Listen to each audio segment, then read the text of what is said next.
नमस्कार, आप देख रहे हैं जी बिजनेस की खास पेशकश प्राइमरी मार्केट में पार्टी। जी हां, अगर आपने सोचा कि 2016 बहुत बेहतर रहा है आईपीओ के लिहाज से तो ये बात गलत है, क्योंकि 2017 में और बम्पर रिटर्न मिल सकते हैं, ऐसी एक्सपेक्टेशन है। आईपीओ मार्केट इसमें बज कर रही है। बहुत स्ट्रांग कमाई इस साल के जो आईपीओ जो नई लिस्टिंग वाली कंपनियां थी उन्होंने कराई, लेकिन अब 2017 से भी एक्सपेक्टेशन उतनी ही स्ट्रांग है, क्योंकि मार्केट्स नए लेवल्स पे पहुंचते चले जा रहे हैं। इन्फीबीम, थायरोकेयर, महानगर गैस उज्जीवन, क्वेस्कॉप, आरबीएल बैंक, एसपीएल एपरल्स, बीएससी, कुछ ऐसी कंपनियां जो इस साल लिस्ट हुई, अच्छे रिटर्न्स देकर गई। लेकिन अब अगले साल की तैयारी, 2017 में कौन से आईपीओ हैं, कौन सी कंपनी जो आपको बेहतर रिटर्न दे सकती है, इस शो में आपको बताएंगे कौन से आईपीओ पाइपलाइन में है और कहां पर पैसा लगाने का मौका है। मेरे साथ संजीव भसीन जी इस समय मौजूद हैं आईएफएल से, और साथ साथ मेरे सहयोगी संदीप मेरे साथ इस डिस्कशन में मौजूद हैं। आप दोनों का बहुत बहुत स्वागत है। संजीव जी नमस्कार, स्वागत है जी बिजनेस में। सबसे पहले तो उम्मीद क्या है सर, ये बाजार नए लेवल्स पे पहुंचता चला जा रहा है और प्राइमरी मार्केट 2016 में बहुत स्ट्रांग रिटर्न्स ऑलरेडी डिलीवर कर चुकी है। क्या एक्सपेक्टेशन अब 2017 से भी बनाए रखे निवेशक कि प्राइमरी मार्केट पे हलचल और तेज होगी? हाँ बिल्कुल, क्योंकि जैसे जैसे कॉन्फिडेंस रिटर्न करेगा, आप ये देख के चलिए कि ये शेयर बाजार में जो तेजी आई है उसका मेन रीजन भी इन्वेस्टर्स का रिटर्न है। They have returned in the shape of SIPs, और हमने देखा कि डोमेस्टिक म्यूचुअल फंड्स को सबसे ज़्यादा इन्फ्लोज मिले हैं इन द लास्ट 1 ईयर, और हमें लगता है ये जो चेंज है ये आगे चलते रहेगा। In fact the SIPs can only increase, और उस कारण से क्वालिटी आईपीओज ने बहुत अच्छा पैसा बनाया और क्वालिटी आईपीओज आगे भी बनाएंगी, क्योंकि कॉरपोरेट्स के लिए पैसा रेस करना और अपने मार्केट कैप का एक उदाहरण देना सबसे अच्छी चीज़ होगी। तो हमें लगता है यहाँ से not only the secondary market, primary market में आपको बहुत अच्छी ऑफरिंग्स आएगी, और इन्वेस्टर्स के लिए एक अच्छा रिटर्न पाने के लिए 2017 बहुत बढ़िया साल रहेगा। चलिए, लेकिन 2017 की बात हो रही है तो क्या कुछ एक्सपेक्टेशन है, उस पर बात करने के लिए संदीप मेरे सहयोगी से मेरे साथ मौजूद हैं। संदीप बताएं, कितनी क्वांटम, अगर आप कुछ आइडेंटिफाई कर पाए हो कि कितना साइज आईपीओ मार्केट का बनने वाला है 2017 में, कितनी कंपनियां आएंगी पाइपलाइन में जो आईपीओ लेकर आएंगी? देखिए 2017 में भी काफी एक्शन पैक रहेगा जहां तक प्राइमरी मार्केट की बात है, और हो सकता है कि 30 छोटी बड़ी कंपनियां इस साल अपने आईपीओ लाएंगी और वो शेयर बाजार में लिस्ट होते नजर आएंगे, और करीब करीब 40,000 करोड़ रुपए के आसपास की जो रकम है वो शायद इस बार कंपनी जुटा सकती हैं, जो कि अगर आप देखें 2010 के बाद से देखें तो सबसे ऊपरी स्तरों पे होगा जो फंड रेजिंग का प्रोग्राम है। तो उस लिहाज से आप देखें, जो मंदी से पहले हमने यूफोरिया देखा था प्राइमरी मार्केट में, वैसा यूफोरिया हो सकता है कि इस साल में देखने को मिले, क्योंकि ये जो 30 कंपनियां हैं उसमें काफी सारे ऐसे नाम हैं जो कि अपने सेक्टर की दिग्गज कंपनियां हैं, और वहां पे बीएससी की तरह काफी ज्यादा एक्शन पैक्ड रिस्पांस देखने को मिल सकता है। बीएससी का आईपीओ आपने देखा ही 2017 का जो आगाज हुआ वो काफी शानदार हुआ। 806 रुपए का इशू प्राइस था, लिस्टिंग के दिन ही करीब 50% के रिटर्न बीएससी के आईपीओ ने दिए, 1200 रुपए के आसपास के हाई बनाए, और हो सकता है कि ऐसी कई सारी बंपर लिस्टिंग आपको इस साल में देखने को मिले।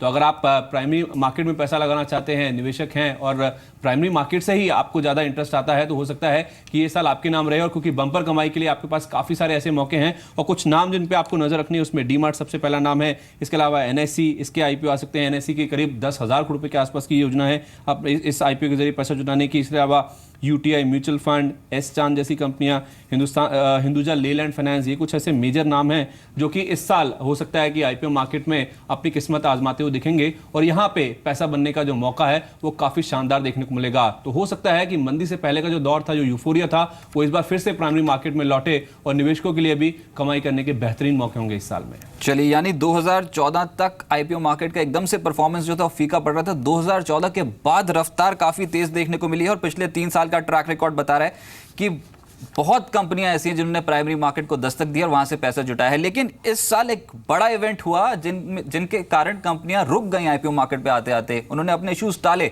संजीव जी, मैं बात कर रहा हूं डिमोनेटाइजेशन के स्टेप की, क्या लगता है वो अब कंप्लीटली फैक्टर इन हो गया है और कंपनियां अब उसको निग्लेक्ट करके प्राइमरी मार्केट में दस्तक देंगी क्या? हाँ बिल्कुल, एक डिसरप्शन था जो कॉरपोरेट इंडिया और कंपनियों ने बहुत अच्छी तरह से अपना साथ निभाया सरकार के साथ, and full kudos to the banking system जिसने 15 लाख करोड़ का आवागमन अच्छी तरह से हैंडल कर लिया। तो आई थिंक अब तो ये एक अच्छा मौका आएगा। साथ ही में जो आपने टिप्पणी की उसमें मैं ये कहना चाहूँगा कि REITs will be a very very big Avenue और इन्वेस्टमेंट अपॉर्चुनिटीज़, जो हमें लगता है 2017 में will be a stand out performer.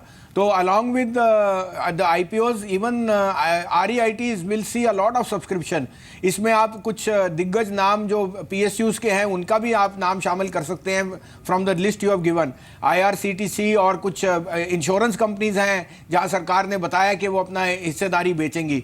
तो आई थिंक ये 2017 बहुत ही मोमेंटम साल रहेगा और डिमोनेटाइजेशन के बाद हमें लगता है कि ये जो ट्रांजिशन है जहाँ पे cash will move into a lot of other assets particularly equities, ये बहुत ही अच्छा पॉजिटिव इफेक्ट रहेगा for the retail investor and the corporate. Right. लेकिन संजीव जी, जो आपने अभी बात की कि सरकार भी अपनी हिस्सेदारी बेचेगी कई कंपनियों पर, उसके कारण ये जो PSU से जुड़ी जो कंपनी है यहाँ पर भी नजर रखनी चाहिए. उम्मीद है कि इस बार डिसइन्वेस्टमेंट टारगेट जो बजट में अनाउंस हुआ है सरकार उसको हासिल कर लेगी. एक्सपेक्टेशन स्ट्रांग होनी चाहिए PSU काउंटर्स से.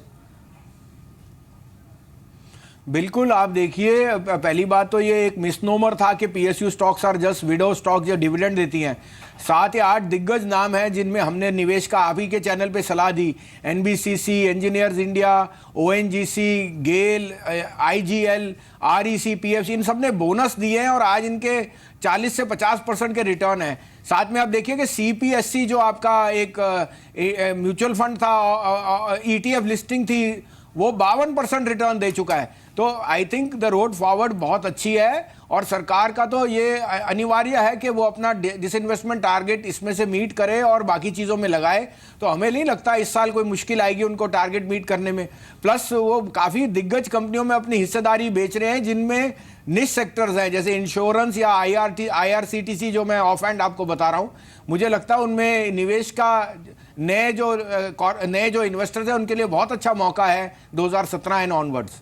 Right sir. लेकिन एक मुद्दा ये भी है इस पर्टिकुलर जो हम ट्रैक कर रहे हैं IPO मार्केट में कि ये जो कंपनियां हैं ये फ्रेश कैपिटल के आपको लग रहा है रेज कर रही हैं, क्योंकि जो अभी तक का ट्रैक रिकॉर्ड कहता है संजीव जी उसमें यह है कि वेंचर कैपिटलिस्ट PE जो हैं उसमें एग्जिट्स किए गए हैं, ऑफर फॉर सेल्स ज्यादा आए हैं. Sir going forward fresh capital क्या कंपनियां इंक्रीज करेंगी, क्या वो रेस करेंगी मार्केट से? हाँ, वो तो आउटलुक डिपेंड करती है किस कॉर्पोरेट का क्या है. अब जो प्राइवेट इक्विटी इन्वेस्टर्स हैं उन्होंने भी 8-8, 10-10 साल इनमें निवेश करके जेस्टेशन पीरियड देखा है. तो I think it is the right कि वो अब यहाँ से एग्जिट करें और आगे के लिए अपनी निवेश को करें और अगर उसमें नफ़ा है तो they have to encash that. लेकिन वो शेयर होल्डर को तो ये देखना है कि आगे जाते हुए उस बिजनेस की क्या वैल्यूएशन है और उसका आगे जाते हुए मॉडल क्या है. तो उदाहरण के लिए अगर आपने कोई भी जो आपका माइक्रो फाइनेंस कंपनी है उसमें निवेश किया जैसे उज्जीवन या इक्विटास, तो आपने बहुत अच्छे रिटर्न पाए. अब उसमें जो इनिशियल इन्वेस्टर था उसने तो एग्जिट ले लिया. और उसी तरह से आपके इंश्योरेंस आर्म्स है, चाहे वो ICICI प्रू है या मैक्स फाइनेंशियल है, the original investor has exerted but the new investor has gained at that expense. तो आई थिंक ये चलते रहेगा. और जैसे आपने नई कंपनी कही जो फ्रेश कैपिटल रेज कर रही हैं, वो देखना पड़ेगा उनका बिजनेस मॉडल क्या है, क्या डेट है, किस लिए वो पैसा रेज किया जा रहा है, and all the other necessary guidelines which you have to go through as in identifying कि ये क्या इसका लक्ष्य है. तो ये इन्वेस्टर्स को थोड़ा अपने रिसर्च करनी पड़ेगी और उसके बाद ही निवेश करना पड़ेगा. लेकिन सर एक डर है मार्केट पे. देखिए मार्केट बहुत स्ट्रांगली तरीके से बढ़ चुके हैं. पिछले कुछ महीनों का ट्रैक रिकॉर्ड देखें तो Bank of America Merrill Lynch की भी एक रिपोर्ट आई है, उनके आधार पर भी ये एक यूफोरिया है जो मार्केट्स पे एकदम से क्रिएट हो गया है. तो ऐसे में अगर किसी नई कंपनी में निवेशक पैसा लगा लेता है जो अभी रिसेंटली लिस्ट हुई है या फिर जो लिस्ट होने जा रही है उसमें पैसा लगाने का वो विचार बना लेता है, कितना सेफ होगा सर? इनफैक्ट वैसे भी मैं सेकेंडरी मार्केट को प्राइमरी मार्केट से लिंक करना चाहता हूँ. बहुत स्ट्रॉन्ग रिटर्न्स तो ऑलरेडी डिलीवर हो चुके हैं मार्केट से. क्या लगता है अभी भी तेजी जारी रहेगी क्या मार्केट्स पे? देखिए, जैसे आपने कहा सबसे अच्छा मौका था 7,900 पे जब डीमोनेटाइजेशन का डेवल आपने ओवरप्ले कर दिया. Fear was the dormant theme और उस समय फियर में अगर आप कभी भी खरीदारी करते हैं और नॉइस को इग्नोर करते हैं तो आप बहुत हैंडसम प्रॉफिट बनाते हैं. अब वो फियर ग्रीड की तरफ बढ़ रहा है क्योंकि अब सब ने मिस कर दी रैली, तो अब वो कोई ना कोई शेयर से या किसी तरह से भी इन्वेस्ट करना चाहते हैं. शॉर्ट टर्म में हो सकता है थोड़ा मार्केट ओवरबॉट है, लेकिन अगर आप 3 साल का नजरिया रखें तो यहाँ से एटलीस्ट 30% मार्केट बननी चाहिए. हम सोचते हैं 2019-2020 में ये निफ्टी 15 से 16 हज़ार तक होना चाहिए. तो छोटी अवधि में आपकी बात सही है कि हो सकता है निफ्टी काफ़ी बढ़ चुकी है, और बट हमें लगता है थोड़ा सा लंबा नज़रिया रखिए तो एसेट क्लासेस में equity will be an outperformer in the next 3 to 5 years। इस कारण से चाहे वो प्राइमरी हो या सेकेंडरी हो, आपको निवेश एक एसआईपी के द्वारा कीजिए या एक सिस्टमैटिक प्लान से, तो आप हमेशा ही फायदे में रहेंगे, क्योंकि you will catch the bottom and the top over a period of time. Sanjeev ji बने रहिए मेरे साथ अब प्रणव हल्दिया साहब मौजूद हैं, एमडी प्राइम डेटाबेस के। प्रणव जी बहुत शुक्रिया अपना समय जी बिजनेस को देने के लिए। हम बात कर रहे हैं प्राइमरी मार्केट की, कैसे रिटर्न्स मिल सकते हैं, किस टाइप की कंपनी आएंगी 2017 में जो दस्तक देंगी बाजार में, क्या एक्सपेक्टेशन है सर? क्या 2016 की परफॉर्मेंस फिर से रिपीट होगी या फिर आउट परफॉर्म करती हुई नजर आएगी प्राइमरी मार्केट? नहीं, तो 2016 आपने जैसे बताया 2016-17 काफ़ी अच्छा रहा है प्राइमरी मार्केट के लिए।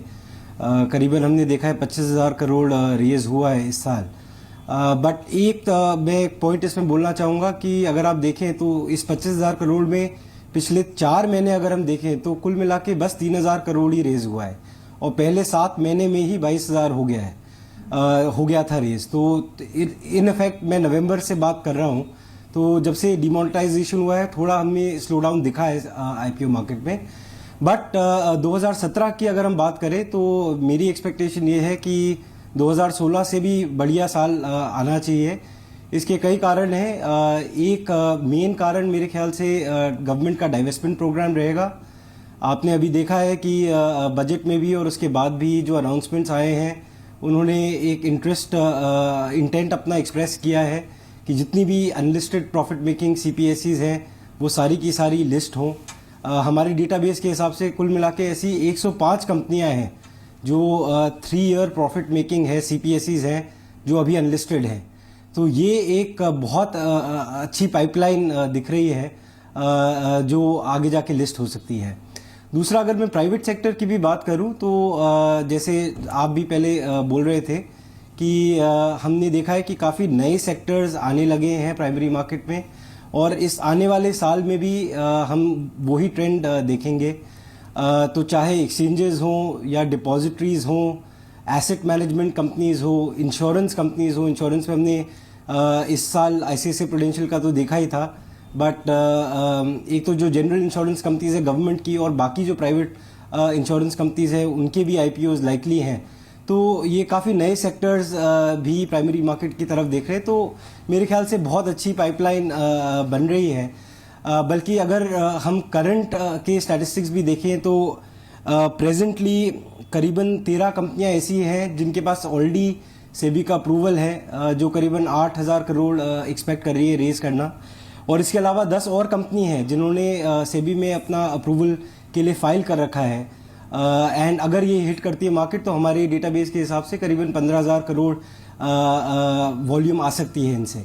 इनमें ऑफ कोर्स सबसे बड़ा एनएसई का आईपीओ होगा जिसका एस्टिमेटेड अमाउंट करीबन 10,000 करोड़ दिख रहा है। लेकिन प्रणव जी, अभी मैं संजीव जी से भी यही बात कर रहा था कि 80% कंपनियां तो ऐसी हैं जब आईपीओ लेके आई तो उसमें पी एग्जिट्स देखे गए। क्या कन्विक्शन है खुद प्रमोटर्स की कंपनियों की कैपेसिटी एक्सपेंशन को लेकर, फ्रेश रकम जुटाने को लेकर? मैं ये बात कर रहा हूँ, ओएफएस की बात नहीं कर रहा, फ्रेश रकम जुटाने की बात कर रहा हूँ। 2017 में कुछ ऐसी कंपनियां आ सकती हैं क्या? जी, आपने एकदम सही बोला। ये मेरे ख्याल से एक वरीइंग ट्रेंड है कि जैसे अभी मैंने कहा कि 25,000 करोड़ तो रेज हुआ है आईपीओज में, और पिछले 6 साल में सबसे हाईएस्ट अमाउंट है। पर इसमें कितना अमाउंट फ्रेश कैपिटल के लिए रेज हुआ है? बहुत कम है। Most of the amount private equity और वेंचर कैपिटल जो इन्वेस्टर्स हैं उनके एग्जिट से रेज हुआ है। इसका एक और उदाहरण भी है, अगर हम क्यूआईपी मार्केट में देखें तो क्यूआईपी मार्केट में भी 2016-17 में कुल मिला के बस 5,000 करोड़ रेज हुआ है। तो अभी भी जो कंपनीज की तरफ से जो कॉन्फिडेंस आना चाहिए फ्रेश कैपिटल रेज करने का to invest in newer capacities, newer projects, वो अभी देखने को नहीं मिल रहा है। एक्सपेक्टेशन यही है कि 2017 में as we are seeing things improving at a macro level, तो 2017 में आप देखेंगे कि कई कंपनीज फ्रेश कैपिटल रेज के लिए भी आएंगी।